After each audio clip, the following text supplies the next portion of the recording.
Bonjour et bienvenue dans le podcast du Human Factor. Je m'appelle Alexis Eve et tous les mercredis, je vais à la rencontre des startups les plus véloces pour rentrer en détail dans les bonnes pratiques RH qui leur permettent de faire du facteur humain un levier de croissance plutôt qu'un risque. Ça va vraiment nous aider à structurer le business, d'avoir une fonction RH. Le Human Factor, ce n'est pas qu'un buzzword. C'est aussi le nom de notre premier livre. Les clés de l'alignement entre associés, d'une organisation adaptée ou encore de la bonne relation à son travail. The Human Factor, c'est 100 pages de retour terrain des plus belles startups et de bonnes pratiques actionnables. Si vous voulez en savoir plus, allez tout simplement sur www.yaniro.co/book, B-O-O-K. On met le lien dans la description de l'épisode. Pour l'heure, je vous laisse avec l'invité d'aujourd'hui et vous souhaite une bonne écoute.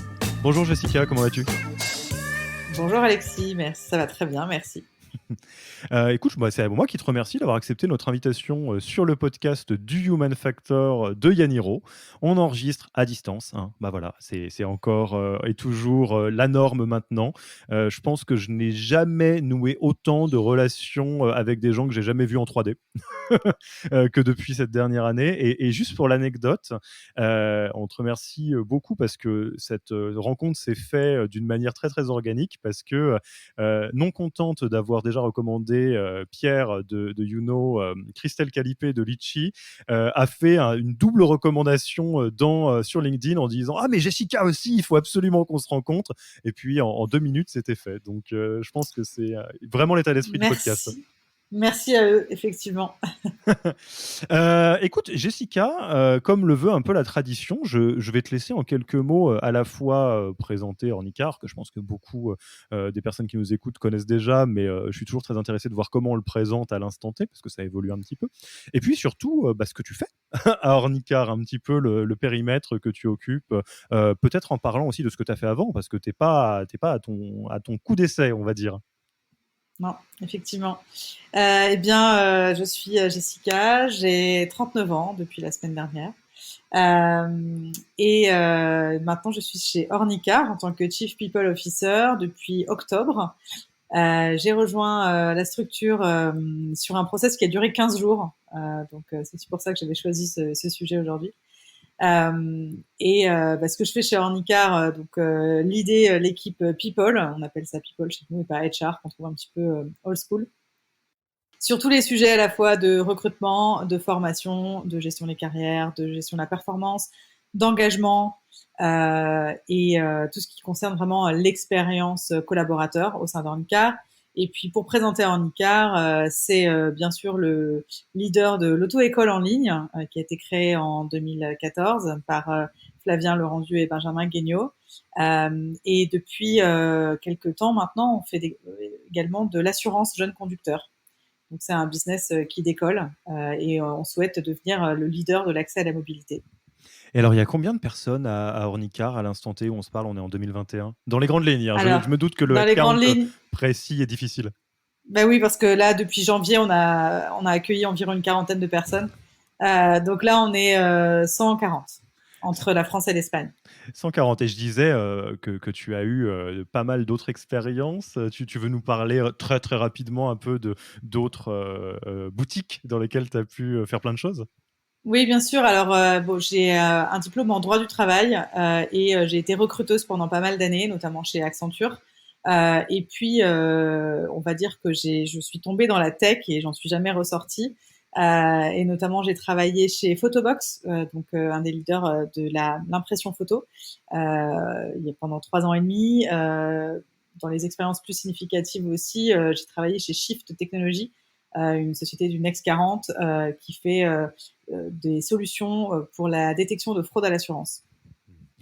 Et alors aujourd'hui, enfin, j'ai envie de dire, on va parler d'un sujet qui est, alors chez Yaniro, c'est un serpent de mer, c'est quelque chose qui revient très souvent, c'est quand est-ce qu'il faut et comment est-ce qu'on recrute son ou sa première RH quand on est en start-up.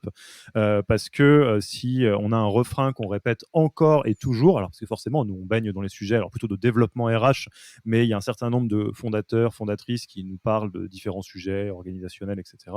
Et je ne compte pas les fois où la réponse ça a été Yaniro n'est pas la réponse tout de suite, commencez par recruter quelqu'un pour endosser la fonction RH parce qu'il est l'heure, vous êtes déjà en retard.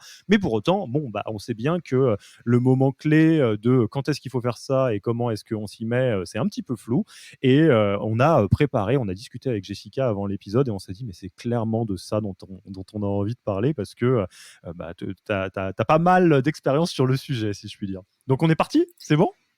C'est bon. Alors, bah, très clairement, la première question que j'ai envie de poser, on met un peu les pieds dans le plat, c'est quand le moment pour recruter son ou sa première RH? J'imagine qu'il n'y a pas de science, mais toi de l'extérieur, on va le dire autrement. C'est quand trop tôt, c'est quand trop tard? Je pense que c'est jamais trop tôt. Et d'ailleurs, pourquoi on a choisi ce sujet, c'est aussi parce que j'ai souvent été la première RH des structures dans lesquelles j'ai eu la chance de travailler.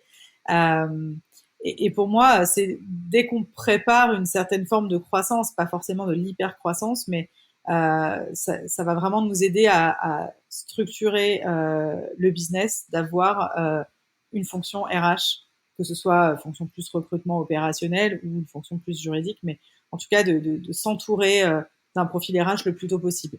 Et surtout pas, traditionnellement, ça se faisait quand on atteignait certaines échéances, notamment en France, ce qu'on appelle les franchissements de seuil, donc à 50 parce qu'on doit faire des élections, c'est déjà trop tard. On a déjà des sujets, sans doute de turnover, de difficultés de recrutement, et donc la personne arrive et elle arrive déjà en retard. Ouais, donc traditionnellement en start-up, on commence à s'affoler sur ces sujets à 49,999 personnes, pour peu que, voire après, je te vois qui Oui, dodeline un petit peu de la tête. Et donc toi, ce que tu conseilles ici d'ailleurs, c'est que dès que... est-ce qu'on peut dire que finalement, quand le product market fit est trouvé et que donc on est en phase de croissance et en phase de traction, que quelque part, la phase d'exploration du début est un petit peu bien entamée, il est l'heure de se dire, bah, si croissance il y a, la partie people va être clé, quoi. oui, tout à fait.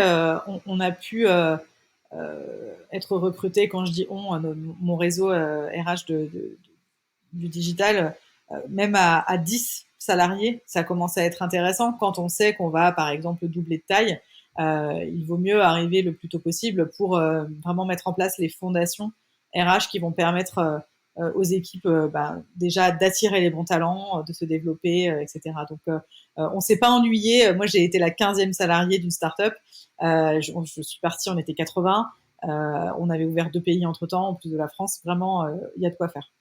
Et alors, là, tu viens de l'évoquer rapidement, mais tu es très active et tu as créé des réseaux de RH, entre autres choses. Ça, on pourrait parler vraiment de beaucoup de choses. Donc, tu as les idées très claires sur ce qui se pratique en startup. Sans avoir fait une étude approfondie, tu dirais que là, à l'heure où on se parle, en 2021, en moyenne, les startups recrutent entre quel moment et quel moment? Si on prend en nombre de personnes, c'est un nombre un peu arbitraire, mais dans ce que tu vois dans ton réseau. Justement, la semaine dernière, j'aidais un fondateur qui se posait la question et ils sont 15. Donc, et je l'accompagnais sur est-ce qu'on va plutôt sur un recruteur ou autre, parce qu'il avait des sons de cloche un petit peu contraires. Moi, je dirais entre 10 et 20, si on se prépare à une croissance, franchement, c'est pas superflu. Et ça pardon, c'est ce qui commence à arriver ou ce que tu observes dans tes Non, c'est collègues? déjà le cas. Ouais, Ouais, ouais, bien bon, sûr, ok. c'est déjà le cas. L'année dernière, j'avais rejoint une structure un peu plus petite. Et ils avaient recruté d'abord en stage une jeune femme et ils étaient une vingtaine. Ouais. Hmm. Alors donc, bon, ça c'est première question. Donc pour celles et ceux qui nous écoutent, tu m'arrêtes si tu veux apporter peut-être plus encore de finesse. C'est bon, à partir du moment où on est certain, ou plus ou moins, que la croissance est prévue au programme et que donc on est censé augmenter le nombre de people, c'est l'heure finalement de se positionner pour faire en sorte que la fonction RH soit endossée par quelqu'un dont c'est vraiment le métier. La question qui se pose immédiatement, juste après, c'est bah, on cherche qui? On fait le fameux exercice de la scorecard. Si on a déjà commencé un petit peu à explorer la fonction recrutement, bah, c'est quoi le portrait robot d'un ou une bonne première RH en startup? Alors déjà, je pense pas qu'il y ait de portrait robot. Je pense qu'il y a beaucoup, beaucoup de personnes qui peuvent nous convenir. Mais effectivement, il faut se poser sérieusement avec ses fondateurs, avec les stakeholders. Alors désolé pour les anglicismes, j'en fais énormément, donc faut pas hésiter à me dire si c'est pas clair. Euh, Mais voilà, il faut se poser sur ce qu'on cherche parce qu'il y a énormément de profils. Est-ce qu'on veut particulièrement quelqu'un qui vient de l'écosystème tech ou ça nous est égal et on peut aller se tourner vers quelqu'un de grand groupe et on donne sa chance aussi parce que c'est un vaste sujet en ce moment de est-ce que on veut uniquement de l'entre-soi ou pas sur ces profils. Et du coup, se dire où est notre curseur? Est-ce que c'est quelqu'un qui va avoir besoin de faire beaucoup de recrutement et donc le reste est plutôt superflu? Est-ce on sait qu'on a des sujets, notamment d'ordre juridique, qu'on a besoin de tacler et dans ce cas d'avoir un profil un peu plus généraliste sera important. Aussi sur la question de la seniorité, en fonction du budget qu'on a, en fonction des ambitions qu'on a. Et donc l'exercice de la scorecard, il est vraiment pas si courant malheureusement et surtout quand on est très early stage et je jette la pierre à personne bien entendu parce que c'est quand même quelque chose, c'est un apprentissage. Mais c'est un très bon exercice pour être sûr que tout le monde est aligné dans la structure. Voilà le type de personnes qu'on va chercher. Et également, pour les candidats, c'est quelque chose qui va vraiment changer la donne parce que ça montre le sérieux qu'on met sur ce process. Et puis, ça va vraiment faire la différence parce que, voilà, aujourd'hui, il y a énormément de structures qui se mettent à chercher leur RH. Donc, il y a une vraie compétition. Donc, c'est bien de se sortir du lot. Et voilà, je donne l'exemple d'Ornicar, c'est totalement ce qu'ils ont fait. Puisque on a fait un entretien un vendredi après-midi. Le samedi matin, j'avais la scorecard dans ma boîte mail. Donc, c'était ultra précieux et j'avais beaucoup de process en même temps à ce moment-là. C'est vraiment Ornicar que j'ai suivi avec beaucoup d'attention parce que ça m'a donné des éléments aussi de posture, de soft skills, de quel type de personnalité il cherchait. Un élément qui m'a été dit pendant cet entretien, c'était moi, je ne vais pas sonder ce que tu sais faire. J'ai pas besoin de savoir que tu sais côté vraiment hard skills. J'ai besoin de savoir si on va travailler ensemble, comment on va travailler ensemble et si on va bien s'entendre. Et pas au sens juste fit, feeling, mais vraiment juste d'un point de vue travail. Est-ce que méthode, éthique de travail, est-ce qu'on va s'entendre? Et alors, oui, effectivement, là, tu présentes une pratique qui est très précieuse d'une manière générale dans le recrutement, à savoir se poser bien la question de ce qu'on recherche et puis faire attention au fit culturel et pas seulement. Si je reviens un petit peu sur ce que tu disais, tu parlais de différents curseurs sur junior, senior, très spécialisé, plutôt touche à tout, ou voir effectivement qu'il y a une vision très, très plus chief people officer, si on peut dire, donc plutôt haut niveau. Et tu parlais également de la question de est-ce qu'on garde des profils pure startup tech ou est-ce que les profils grands groupes sont intéressants, sans rentrer dans un avis très précis sur chaque sujet, parce que j'imagine que, encore une fois, c'est ce que tu disais, ça dépend complètement de chaque entreprise qui va recruter. Est-ce que tu peux nous guider peut-être sur, je ne vais pas dire les pour et contre, mais sur les particularités que chacun de ces choix va avoir? Typiquement, qu'est-ce que ça apporte d'être avec quelqu'un qui a un profil très startup, ou alors à l'inverse, qu'est-ce que ça apporte d'avoir quelqu'un qui vient de grand groupe? Et moi, la vraie question que je me pose, notamment ce que je pense à des startups assez early stage, c'est est-ce que tu peux guider l'impact, enfin les auditeurs et auditrices qui seraient dans ce cas-là, sur l'impact que ça a de recruter en premier RH ou première RH un profil qui va vraiment être dédié à une fonction, comme par exemple ça va être talent acquisition manager, donc recruteur, recruteuse, ou être directement sur un profil qui est plutôt haut niveau, qui va, elle, structurer sa team. Tu vois ce que je veux dire? Et je sais que dans pas mal de cas, c'est difficile de se dire est-ce que je recrute quelqu'un qui a un opérationnel, une opérationnelle, et après, plus ça va grandir, plus on va recruter quelqu'un qui va être finalement en chapeau de tout ça, ou on fait exactement l'inverse? Ouais, c'est pas évident. Encore une fois, ça dépend vraiment des contextes et des projets, des ambitions qu'on a pour le poste. J'ai envie de dire, ça dépend aussi du budget qu'on a envie d'accorder sur le job. Euh, Moi, j'ai été cette personne en fait qu'on a recrutée avec un background très recrutement pour l'idée d'autres projets, mais comme j'avais une formation juridique, j'ai pu apporter ça en plus. Euh, Ça peut être un bon compromis, même si on a vraiment des très très grosses ambitions sur le talent acquisition. Je le vois aujourd'hui en recrutant moi-même des talent acquisition dans mon équipe. C'est vraiment un métier qui se spécialise énormément, surtout sur la tech. Donc ça peut être un petit peu contre-productif d'avoir quelqu'un de trop généraliste si on sait que voilà, on a besoin de recruter 20 tech dans l'année. La personne, elle sera pas une experte du sourcing, elle aura pas forcément le réseau de cabinet qui va bien, etc. Donc dernièrement, le conseil que j'ai donné à quelqu'un, c'était il vaut mieux prendre directement quelqu'un de très talent acquisition, et puis en fonction de la croissance, prendre quelqu'un un peu plus généraliste, parce que les sujets qu'il avait à tacler, c'était vraiment centré sur le recrutement. Donc ça va vraiment dépendre de ça. Et sur le profil, est-ce que vaut forcément mieux quelqu'un de start-up? Honnêtement, on commence un peu à se marcher dessus. On est un peu tous à chercher les mêmes personnes. Donc dernièrement, en tout cas, moi j'ai plutôt recruté des gens issus de grands groupes aussi. Ça marche, il n'y a pas de raison. Si on est confiant dans la fixation des objectifs, etc., et qu'on est là aussi pour coacher, si nous-mêmes on vient de start-up par exemple, en tant que RH, on peut coacher nos nouvelles recrues pour les faire arriver sur la posture qu'on attend en fait en startup, qui est un peu différente, la rapidité aussi d'exécution. Mais après, en grand groupe, on apprend énormément de choses hyper intéressantes, notamment, je pense, au sujet, tout ce qui touche aux outils RH, à la formation, qui sont des sujets beaucoup plus poussés en grand groupe qu'en startup. Donc, si on a envie de se faire accompagner par des experts, c'est plutôt bien de s'ouvrir un petit peu là-dessus. Alors, juste pour partager ça avec notre côté un peu carrefour à la croisée de pas mal de RH qu'on a rencontrés. Alors, c'est un signal faible, hein, mais moi, j'observe vraiment que ce qu'ont en commun les plus belles startups qu'on connaît ou avec lesquelles on travaille, c'est que bien souvent, la personne en charge des RH vient des grands groupes, ou en tout cas a eu un passage grand groupe. Et je pense très sincèrement, je suis psychologue de travail de formation, donc c'est des sujets que j'aime beaucoup, que le choc des cultures grand groupe startup peut des fois faire des étincelles négatives sur certaines fonctions. Sur la fonction RH, je suis assez convaincu qu'il y a beaucoup à apporter parce que précisément, la gestion des ressources humaines au sens large, on n'a pas attendu les startups pour savoir comment s'y prendre en long, en large et en travers. Donc je pense qu'il y a pas mal de choses à apprendre. C'est vrai, et ça peut totalement marcher.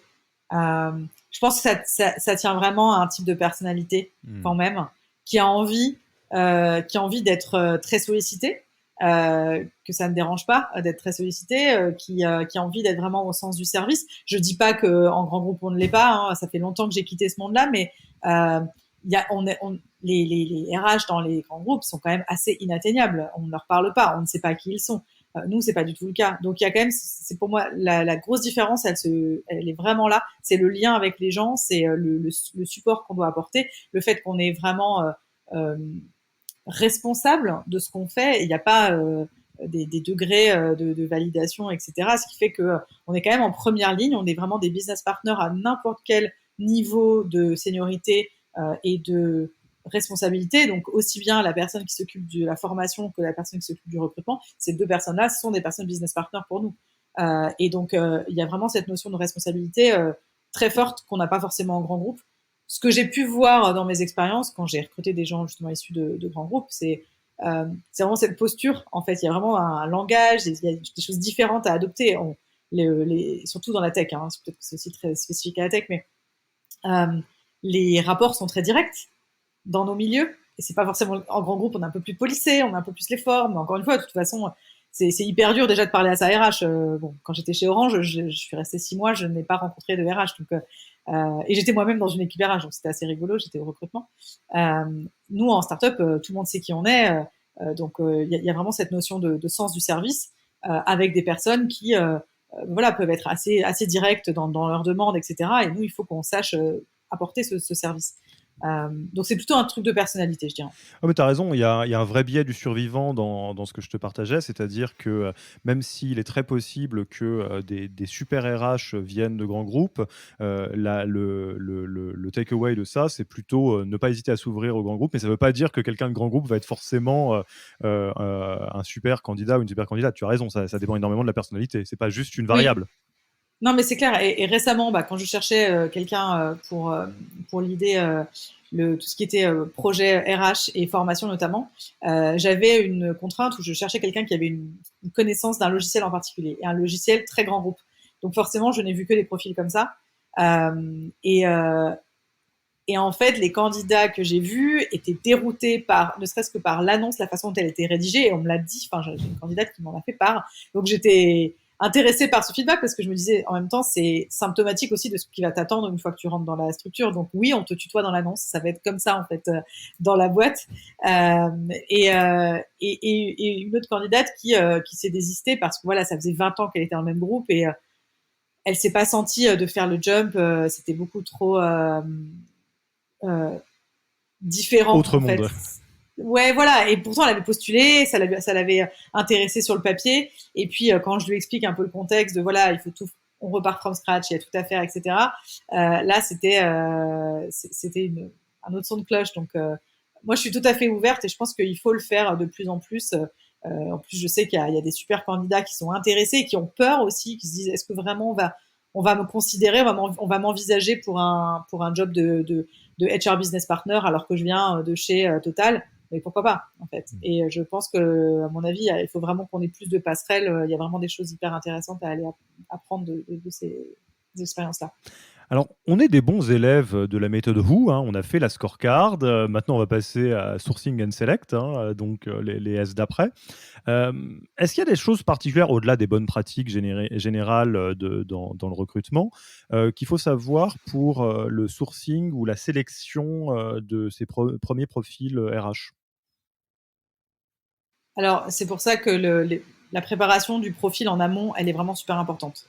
Et on perd vraiment beaucoup, beaucoup de temps, que ce soit entre candidats, aussi en tant qu'employeur, à ne pas savoir vraiment ce qu'on cherche, à ne pas être aligné. Euh, donc, ça, c'est vraiment, pour moi, l'étape incontournable. Et puis, comment sélectionner? Ce qui est difficile, c'est il n'y a pas de RH dans cette boîte. Donc, sur qui m'appuyer pour évaluer, pour savoir qui sont les bons profils. Euh, c'est là où faire des screen calls assez courts, mais juste pour évaluer le côté soft skill, posture, pas forcément rentrer dans le détail des hard skills parce qu'on n'est pas forcément hyper à l'aise avec, on ne pourra pas évaluer si quelqu'un a les bonnes connaissances juridiques, par exemple. Euh, et vraiment faire une bonne sélection en amont euh, sur est-ce que je me vois travailler avec cette personne parce qu'à la fin c'est ça la question centrale. Est-ce que on partage une éthique de travail, est-ce qu'on partage des valeurs communes, euh, et faut se sentir très très à l'aise avec son ou sa RH. C'est quelqu'un qui doit avoir la confiance des fondateurs, qui doit avoir l'oreille des fondateurs. C'est quelqu'un qu'on peut appeler à n'importe quel moment et à qui on peut se confier. Donc voilà, vraiment s'écouter là-dessus et ne pas trop se focaliser, je dirais, sur les hard skills parce que ça, à la rigueur, on peut se faire aider. Il y a des services comme Avisio, je suis sûre qu'ils seront contents qu'on les mentionne, qui du coup fournissent ça. Donc ils ont une communauté d'experts. On peut choisir parmi tout un tas de DRH, mais ça existe dans n'importe quel autre métier. Nous, on a fait appel à eux pour de la tech. Et donc, voilà, on peut se faire, par exemple, je pourrais évaluer ton futur RH en fonction de la scorecard qui a été, enfin, d'une grille d'évaluation, pardon, qui a été définie avec les experts à Visio, et puis faire un débrief pour dire si le candidat, à notre sens, encore une fois, en tant qu'expert externe, peut matcher avec tes attentes d'un point de vue vraiment hard skill. Le point de vue soft skills et posture, ça restera vraiment à la main des fondateurs et c'est ça qu'ils vont devoir évaluer pendant ces sprints. Ouais, je Et ouais. autre chose, pardon, et du coup, je finis aussi. En plus, ça envoie vraiment les bons messages aux candidats aussi parce que plus ils vont se sentir évalués sur des choses qui tiennent à cœur des fondateurs et sur lesquelles les fondateurs sont à l'aise, ça va montrer comment se prennent les décisions dans cette boîte et ça va leur donner confiance aussi pour avancer. En tout cas, encore une fois, chez Armica, moi, c'est vraiment ce qui a fait la différence et ça a été un très très bon signal. Et à l'inverse, et voilà, j'étais encore avec mon ancienne manager il y a quelques heures au téléphone qui est elle-même en process ailleurs. Et à l'inverse, ben, les boîtes qui savent pas forcément se positionner parce qu'elles savent pas ce qu'elles cherchent et qu'elles savent pas forcément comment évaluer, en tant que candidat, ça nous donne beaucoup de doutes et ça nous donne pas envie de continuer. Ouais, alors c'est très intéressant ce que tu soulèves, parce que donc effectivement on focus sur les soft skills, ou se faire accompagner sur la partie hard skills si on manque de compétences en interne, ce qui est un peu prévu au programme vu qu'on est en recrutement du début, sur la fonction RH, c'est intéressant et ce que tu soulevais, que je vais vraiment souligner 2 fois, c'est qu'en en ayant bien fait votre travail sur la scorecard, même si ça ne s'appelle pas comme ça dans votre tête, en tout cas, se poser bien la question de pourquoi vous recrutez, qui, comment, etc. Et faire un peu vraiment le tour de la question avant même de commencer. Et en prenant un process qui est bien pensé, ce que vous faites sans même forcément y penser, c'est rentrer dans le quatrième le quatrième S pardon, de la méthode ou le sel, c'est à savoir donner confiance dans le ou la RH, dans le fait de rejoindre votre aventure. Parce que ce que tu dis en filigrane et que je comprends bien, c'est que bah, comme pas mal d'autres profils en startup, c'est des profils pénuriques, guerre des talents, où c'est difficile de trouver Bien sûr. ces bonnes pépites. Et du coup, va falloir un petit peu montrer que la RH sera bien accueillie. Bien sûr, c'est clair que les profils sont pénuriques. Bon, je disais en préambule, il y a beaucoup de candidats, c'est vrai, mais est-ce qu'il y a beaucoup de candidats qui te correspondent par rapport à tes valeurs, à ta culture et à la posture que tu attends aussi de ton RH? Je suis pas sûre que il y en ait tant que ça. En fait, finalement, ça doit quand même se réduire à un mouchoir de poche. Donc, c'est important de ferrer les bons candidats, de leur donner envie d'avancer. Un truc que je vois souvent, et pour moi, c'est une erreur, c'est aussi faire rencontrer trop de monde à ces candidats. C'est pareil, c'est plus on fait rentrer des gens dans le process, plus ça va être difficile de trouver un consensus. On va pas forcément pouvoir plaire à tout le monde, notamment. Et puis, la décision finale, elle revient quand même à la main du manager. Donc, encore une fois, ça envoie le mauvais message de comment sont prises les décisions dans cette boîte. Est-ce que c'est forcément un consensus? Et bien sûr que s'il y a 10 personnes autour de la table, on n'y arrivera jamais. Est-ce que c'est quelque chose d'un peu plus autocratique? Donc après, ça va convenir au candidat ou pas. Et voilà, je pense que ça, c'est assez symptomatique aussi de, euh, bah, de ce qui va attendre le candidat après. Donc ça envoie vraiment ces messages-là. Donc moi, personnellement, je suis pas forcément très fan de multiplier les rendez-vous. Je trouve que c'est intéressant pour le candidat parce qu'il faut pas aller trop vite. Il faut aussi qu'il se rende compte de qui vont être ses parties prenantes une fois qu'il rejoint la structure. Maintenant, si c'est vraiment une redite d'entretien hyper processée où la personne répète la même chose sur 7-8 entretiens, on est quasiment sûr que ça va pas forcément lui donner envie de continuer. Et alors, si on avance, on va parler de l'onboarding, évidemment. Euh, L'onboarding de ce profil, par nature, ça fait partie des onboardings particuliers parce que c'est à la fois quelqu'un qui va rejoindre un environnement dans lequel certaines choses existent, et notamment, j'imagine, il y a pas mal de boîtes qui, avant même de recruter leur premier RH, font appel à des outils de SIRH, hein, des Payfit, des Elevo, Javelot, des choses comme ça. Euh, et du coup, il y a toujours un équilibre à trouver entre est-ce que quand j'onboard quelqu'un qui est censé rentrer dans un environnement existant tout en nous apportant des choses qu'on ne sait pas faire avant que la personne arrive, quelle est la bonne manière quelque part d'accueillir ce ou cette RH? Est-ce que c'est plus du côté du bon bah vas-y, on est là pour apprendre-nous comment faire les choses, ou on a déjà commencé, il y a une feuille de route de recrutement qui est prévue au programme parce qu'on a levé des fonds. Enfin, qu'est-ce que tu peux nous partager sur les spécificités de l'onboarding du premier ou de la première RH? Oui, je pense que préparer son arrivée en amont, particulièrement sur ce profil-là, c'est quand même super, super intéressant. Lui donner des accès aux outils, lui communiquer un peu les cas particuliers, les sujets chauds sur lesquels on l'attend. Mes 3 derniers jobs, j'ai commencé à travailler avant, en fait. C'était juste inconcevable de faire autrement. J'avais déjà rencontré les avocats, etc. Parce que il y avait vraiment des sujets à tacler. Et puis souvent, on est en préavis, donc on a quelque part un peu le temps de le faire. Moi, je dirais ne pas hésiter à faire participer la personne le plus tôt possible. Et puis, encore une fois, lui confier les interrogations qu'on peut avoir, la faire participer à tout ça, parce que c'est quelqu'un qui va avoir besoin, from day one, d'être super opérationnel et vraiment il n'y a pas forcément de temps de découverte, alors surtout en startup early stage. On est souvent attendu avec cette fameuse dette, hein, ces fameux sujets qui sont un peu en souffrance. La personne en arrivant, elle va aussi faire son propre audit et voir un petit peu les trous dans la raquette et ce sur quoi elle doit travailler, mais c'est très intéressant de lui partager ce sur quoi elle est attendue. en plus, comme tout onboarding, hein, ça permet toujours de s'engager le plus tôt possible et d'intégrer la personne au projet, notamment s'il y a des réunions d'équipe un peu récurrentes, etc., de la faire déjà participer une fois qu'elle est présentée, bien sûr, à toute l'équipe. Mais en tout cas, moi, j'ai pu le faire, notamment chez Handcar, mais aussi chez Shift, et c'était vraiment hyper appréciable. Alors, tu parlais de la dette RH, qui est un Oui. concept qui est très important à comprendre. Déjà, est-ce que tu peux faire 2 mots sur ce que c'est que la dette RH et nous donner quelques exemples de contenu de cette dette RH qu'on trouve souvent en startup?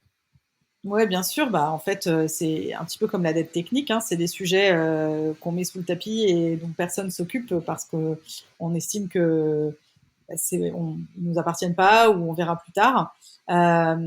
Notamment en France, il y a un contexte légal assez précis sur des obligations à remplir à partir de un salarié, hein, déjà. Donc, est-ce qu'on est nickel au niveau registre du personnel, règlement intérieur, document unique d'évaluation des risques, et j'en passe. Et je parle même pas des élections parce que ça c'est encore un autre sujet. Mais effectivement, est-ce que niveau outils, notamment, ça c'est quelque chose qui me tient beaucoup à cœur, la stack RH. Est-ce qu'on a une stack RH en place qui tient la route et qui sert le but qu'on a pour ces outils et pas juste parce qu'on nous a conseillé, on a trouvé que c'était bien. Et donc, la première personne RH, elle va devoir challenger tout ça, elle va devoir s'assurer que tout ça, cette dette est adressée et sous combien de temps on va pouvoir s'en débarrasser. Pour l'anecdote, quand j'ai rejoint Shift, il y avait déjà 150 personnes dans 7 pays. Il n'y avait jamais eu de RH. Il n'y avait pas du tout de SIRH. Tout était sur des Google Docs, Google Sheets. Alors voilà, c'était un projet que j'ai pris avec plaisir parce que je connaissais déjà des gens en interne et que j'avais vraiment eu un super fit avec l'équipe de direction et je savais que j'allais avoir un super terrain de jeu pour travailler. Mais ça a été vraiment un énorme challenge de mettre en place toute seule. J'avais pas d'équipe pour mettre en place un SIRH dans 7 pays avec, entre autres, le Japon, Singapour, etc. Donc avec des règles complètement différentes en termes de droit du travail. Euh, et, euh, et c'est vrai que voilà, ça c'est un énorme, énorme chantier, cette fameuse dette. Je suis restée 1 an et demi. Je peux pas dire qu'elle était complètement apurée quand je suis partie, malheureusement. Le cauchemar. Oui, J'imagine là que quand tu te oui, dis alors tel ou parce tel qu'entre-temps, sujet, comment vous le gérez avec des Excel? Oh non. oui, parce qu'en fait, on était 7 pays quand je suis arrivée. Quand je suis partie, on était 280 dans 13 pays. Donc, voilà, en fait, on a recruté à fond. On avait plein de choses. On a dû mettre un gros focus sur les US, notamment s'équiper d'assurance santé, assurance retraite qu'on n'avait pas du tout, etc. Donc, voilà, c'est des choses qui ont pris le pas sur d'autres choses peut-être qu'on aurait pu faire sur des outils d'engagement, par exemple, que je voulais mettre en place et juste, j'ai pas eu le temps de faire, quoi. Donc ouais, alors ce que je comprends en t'écoutant entre les lignes, c'est que j'ai l'impression que tu ne te fais pas d'illusions et que globalement, le ou la première RH d'une startup va avoir de la dette, c'est quasiment obligatoire, quoi. Ouais, totalement. Faut vivre avec. Il faut savoir prioriser. Il faut savoir planifier les choses qui sont les plus essentielles, en fait. Donc, typiquement, oui, tout ce qui est vraiment obligation légale française, ça c'est assez incontournable parce que déjà on n'est jamais à l'abri de contrôle de l'administration, et deux, dans une optique de levée de fonds, c'est des choses que les investisseurs, enfin les avocats des investisseurs vont regarder. Donc voilà, ils vont pas forcément vouloir faire partie de l'aventure s'ils voient qu'il y a des gros trous niveau droit social. Bien sûr, ils vont pas regarder que ça, mais c'est quand même des choses qui sont vérifiées aujourd'hui. Quels sont les risques juridiques dans cette boîte? Est-ce qu'il y a des risques prud'homo notamment? Mm. Donc ouais, tout ça, c'est des choses qu'il faut adresser. Ouais, pour pas se retrouver tout nu dans la première due diligence, hein, tant qu'à faire. Voilà, À c'est voir. ça. Et alors ça, la dette, ce que je comprends, c'est que par nature, pour des profils qui sont pas RH au démarrage, c'est un peu invisible. Mais à l'autre bout du spectre, est-ce qu'il y a des signes très visibles qui sont des vrais signaux forts qui devraient alerter les fondateurs, fondatrices qui nous écoutent que c'est bon, vous êtes en retard, là, arrêtez de vous poser des questions, faut recruter votre premier RH. Oh, je dirais le signe classique, c'est quand un salarié réclame des élections, je pense. Ça arrive. Ça arrive, non, mais après, oui, je pense que le signe, peut-être, ça va être les difficultés à recruter. Je dis pas qu'on est des magiciens et qu'on sait trouver les candidats en un claquement de doigts, mais on va pouvoir mettre en place les choses qui vont aider à recruter efficacement, aider à garantir une expérience candidat de qualité. Ça, c'est quelque chose auquel on pense pas assez et notamment en B2C, nos candidats, ça peut être nos clients et inversement. Donc, c'est très important de soigner ça. C'est pas juste un truc de marque employeur, mais c'est vraiment du concret. C'est comment on traite nos candidats. Est-ce que toutes les personnes qui postulent chez nous ont une réponse? Est-ce que on diffuse au bon endroit? Est-ce qu'on a les bons cabinets qui nous aident, etc. Est-ce que notre activité recrutement elle est monitorée? Tout ça, c'est rarement géré par des fondateurs. Ça va plutôt être des gens dont c'est le métier, donc des recruteurs. Est-ce qu'on a le bon logiciel de recrutement? Est-ce qu'on a le bon ATS? Ça aussi, c'est le nombre de fois où je suis arrivée dans une structure et on avait soit on avait juste une boîte mail. Donc ça, ça arrive encore malheureusement. Soit vraiment des ATS qui sont au niveau 0 et dont on peut extraire aucune stat. Donc c'est hyper dur de savoir si on est bon ou pas. Alors, j'ai l'impression là qu'on a fait un bon tour. Alors, il y a une question très fondamentale, j'ai envie de dire, qu'on n'a pas posée. C'est quoi le budget pour un premier ou première RH? C'est quoi la fourchette, j'allais dire? Parce que tu disais sur la question de est-ce qu'on prend plutôt un profil très senior ou plutôt talent acquisition ou plutôt junior. Enfin, en tout cas, ça dépend un petit peu de ce qu'on peut y mettre. Pour vraiment donner une idée aux personnes qui nous écoutent, qui veulent budgéter ça, de quoi on parle? Ouais, c'est hyper dur. Râteau, hein, là je dis fourchette, mais on peut faire râteau. Ouais. Ben, je sais pas, je dirais entre 35 et 55 minimum en fonction de la seniorité. Sur la question du variable, il y en a de moins en moins et c'est pas grave parce que c'est hyper dur d'objectiver sur ce type de profil. Donc je recommande plutôt de pas en mettre. De les intégrer s'il y a un plan de BSPCE, c'est toujours intéressant parce que voilà, ça nous fait nous mettre sur le même plan. Et puis pour moi, c'est vraiment une fonction de business partner aussi, donc c'est important qu'on soit traité comme le reste du business et qu'on soit vu comme des créateurs de valeur.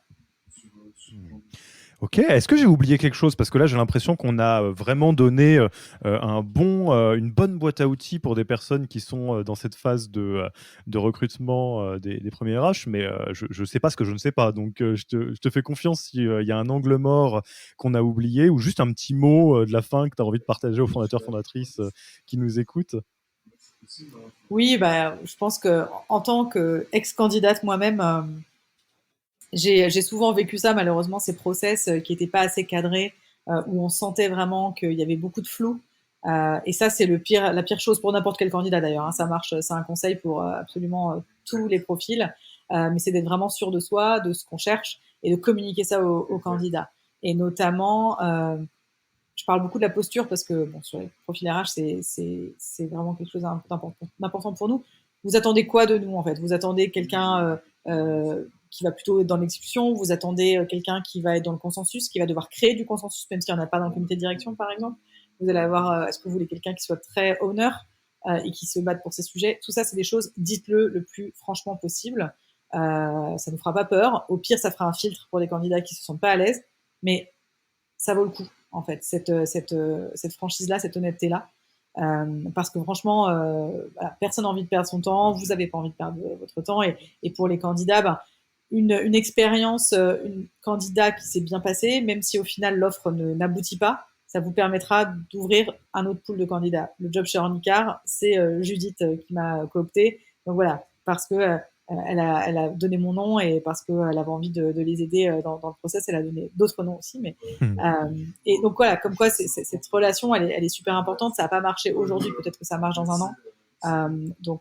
Parce que parfois on pense ouvrir un poste et on n'est pas sûr de nous aussi, d'avoir ce besoin-là. C'est pas grave, mais il faut faire les choses bien et il faut communiquer en temps voulu avec les candidats parce que peut-être que vous allez rouvrir le poste et ça vous aura été bien utile d'avoir gardé cette relation-là, d'avoir soigné cette relation. Et ouais, en fait, ça fait le lien avec l'épisode qu'on a enregistré avec Jérémy de l'IBO, hein. C'est OK de ne pas être aussi carré, professionnel, compétent, fort dans les différentes verticales qui composent la fonction RH que la personne que vous allez recruter. C'est un peu logique d'avoir quelqu'un qui vient vous soutenir. C'est pas un prétexte pour ne pas vous y intéresser du tout avant et de le faire de manière totalement intuitive parce que il y a pas vrai, je vais le dire un petit peu, mais à l'heure où on se parle, il n'y a pas vraiment d'excuses pour ne pas avoir le niveau minimum de ce qu'il faut pour avoir une expérience candidat de qualité, etc. Bien sûr. Et ça va jouer pour votre RH, évidemment. Mais ça va servir à toutes les fonctions de toute façon. On veut recruter son premier CTO, on aura le même problème en fait. Donc c'est vraiment quelque chose, à la fois l'exercice de la scorecard, savoir ce qu'on veut, s'aligner avec les autres founders. Enfin, c'est hyper basique et c'est vraiment pas gagné. Enfin, ça a l'air de rien, mais en fait c'est vraiment pas si courant que ça. Et sur les RH, ce qui est dommage, c'est effectivement qu'on connaît pas assez bien le job et que du coup, en tant que candidat, on a pu entendre, moi ça m'est pas arrivé, mais autour de moi je l'ai entendu, des personnes qui ont été malmenées en entretien quand même, hein, avec des intervieweurs qui leur disaient mais en fait ça fait quoi un DRH, ça fait la paye, mais est-ce que en fait tu vas juste faire du recrutement, enfin à quoi tu vas servir? Alors ça c'est même pas la peine en fait, et ça existe encore, hein. Vraiment c'est pas une boutade, voilà ça existe et c'est juste désastreux parce qu'en fait on attend quoi de ce genre de questions, que la personne se défende, que la personne juste annule son process parce qu'elle n'a pas eu un bon fit. Voilà, moi je trouve pas ça très intéressant. On est bien d'accord. Bon, écoute, Jessica, je pense que là, on a fait un très bon tour. Si vous nous écoutez, là, plus d'excuses, hein. Là, normalement, vous avez tout ce qu'il faut pour partir à la recherche de votre perle rare locale avec tout ce qui a été dit du début jusqu'à la fin. Écoute, Jessica, tu connais un petit peu les questions rituelles de fin d'épisode. Où est-ce qu'on te retrouve? Si on a envie d'engager la discussion avec toi, c'est quoi le bon canal pour te contacter? Bon, c'est pas très original, mais je pense que le meilleur canal c'est LinkedIn. Voilà, il ne faut pas hésiter à m'envoyer un petit message. Le seul truc, c'est que j'aime pas du tout quand on me contacte juste pour me vendre quelque chose dans la foulée. Donc, j'ai un petit message automatique si on essaie de me le faire. Voilà, mais il y a ça. Et puis, pour s'il y a d'autres RH qui sont intéressés pour nous rejoindre, on a créé une communauté de RH il y a 6 ans avec une amie de promo qui s'appelle Humanizer et qui est réservée aux DRH idéalement de l'écosystème tech. Et donc ça, on peut te contacter pour toquer à la porte de cette communauté. On peut mettre les Oui, liens dans la tout à fait. description. On fera ça? Oui. Top, super. Ensuite, quelles ressources tu recommanderais aux auditeurs ou auditrices de cet épisode pour aller plus loin? Alors, pour préparer cette interview, j'avais lu l'article d'Alban de Back Market, qui est sur Medium, et c'est un guide pour organiser son équipe RH en startup ou scale-up. Voilà, c'est un article qui à peu près prend 15 minutes à lire, qui est super simple et qui peut vraiment aider justement quand on est le premier RH dans une boîte, par quoi on commence, comment on s'entoure. Donc ça, c'est vraiment un super article qu'elle a fait il y a quelques semaines et qui m'a beaucoup servi. Et après, en ouvrage, il y a un livre que j'aime bien qui a été écrit par les fondateurs de Basecamp, qui avait écrit la Bible du remote, No Office Required. Et là, ils ont sorti un bouquin qui s'appelle It Doesn't Have to Be Crazy at Work. Et c'est autour des méthodes de management et de travail pour savoir comment s'organiser, comment mieux gérer son temps, notamment dans les organisations remote, asynchrones, etc. Canon. Moi, je suis toujours content de voir qu'on arrive à avoir dans ces recommandations plein de nouvelles choses. En tout cas, moi, je parle pour moi que je n'ai pas encore eu l'occasion de lire. Ce n'est pas toujours la méthode Who et Radical Candor qui ressortent de cette Non, question, même si c'est j'aime beaucoup des aussi, bons mais ouvrages par ailleurs. Mais bien sûr, bien sûr. D'autant que Kim Scott a écrit un nouveau livre qui ouais, s'appelle Get Shit Done. ouais, j'ai pas encore eu l'occasion de le lire, mais il est dans ma liste.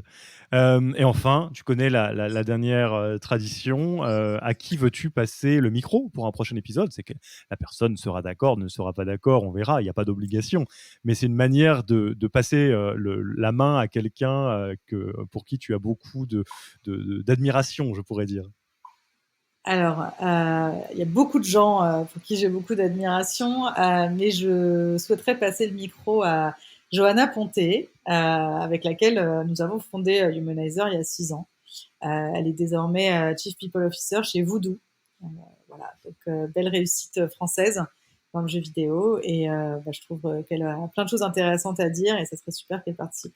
Johanna, prépare-toi, tu vas recevoir un petit mail dans pas très longtemps ou un petit message LinkedIn. Tiens, tant qu'on y est, est-ce que tu as, pour l'anecdote, parce que vous vous connaissez très bien, forcément, si je devais avoir une question à lui poser de ta part, quelle serait-elle? Ah, c'est une colle. Ah bah oui, bien sûr, parce que vous vous connaissez bien. Je vais le dire autrement. Toi qui connais Ouais. bien et Johanna et du coup ce qu'elle fait chez Voodoo en ce moment, c'est quoi l'angle sur lequel tu penses qu'elle aurait plein de choses à dire? Ou en tout cas, tu as envie de mettre en lumière de l'extérieur? Et je pense qu'elle peut avoir des choses très intéressantes à dire sur comment scaler son équipe RH Ok, ok. dans un contexte international notamment. Ouais. Ok, c'est noté. Écoute Jessica, merci beaucoup pour ton temps. C'était un plaisir. C'était un épisode ça Merci fait un bon Alexis. moment qu'on doit faire et je pense que on n'aurait pas pu rêver mieux pour l'enregistrer. Bah, il me reste plus qu'à te dire à très vite et puis à bientôt. Merci beaucoup, à bientôt. Au revoir. Au revoir. Merci d'avoir écouté cet épisode. S'il vous a plu et que vous ne voulez rater aucun nouvel épisode, abonnez-vous à la newsletter en allant sur le site www.yaniro.co. Et à mercredi prochain pour le prochain épisode.